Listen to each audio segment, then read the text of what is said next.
Any point of sailing where the wind is on the left-hand side of the boat is called port tack and is the give-way tack and is marked in red.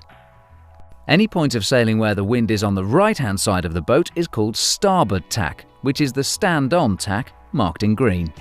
You must familiarize yourself with what point of sailing and what tack you're on at all times, as this has a direct bearing on whether you are the give-way vessel or not.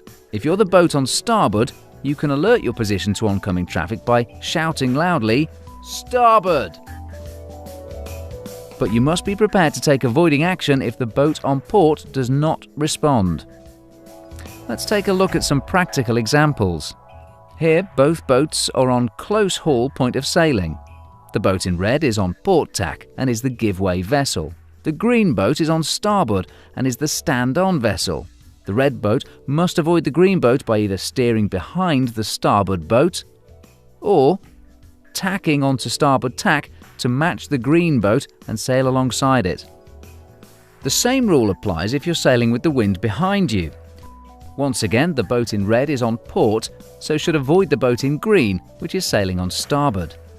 The red boat has the choice of turning behind the green boat or jibing onto starboard to sail alongside the green boat.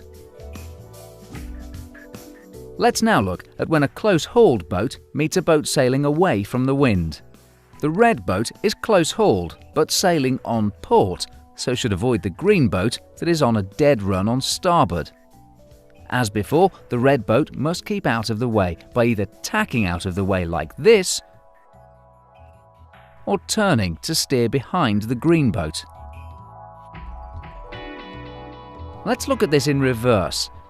Here, it's the boat that's sailing away from the wind that is on port tack, marked in red, and the other boat sailing close-hauled is on starboard. Once again, the red boat must avoid the green boat by either steering behind it or turning onto the opposite jibe to sail clear. Here, we see two boats sailing on port.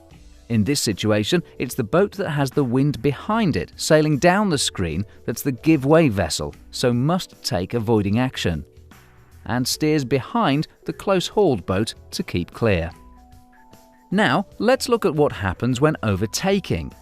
Here, the overtaking boat must keep clear at all times by either sailing well to the windward side or by turning underneath and sailing well to the leeward side. Let's look at boats on converging courses. In this situation, it's the boat that's on the windward side that's the give-way vessel and must adjust its course to avoid a collision, or steer behind the other vessel. The rules we've just illustrated are the most common and most basic. Please be aware that other situations do exist, and if in doubt, keep clear of other vessels to avoid collisions well in advance.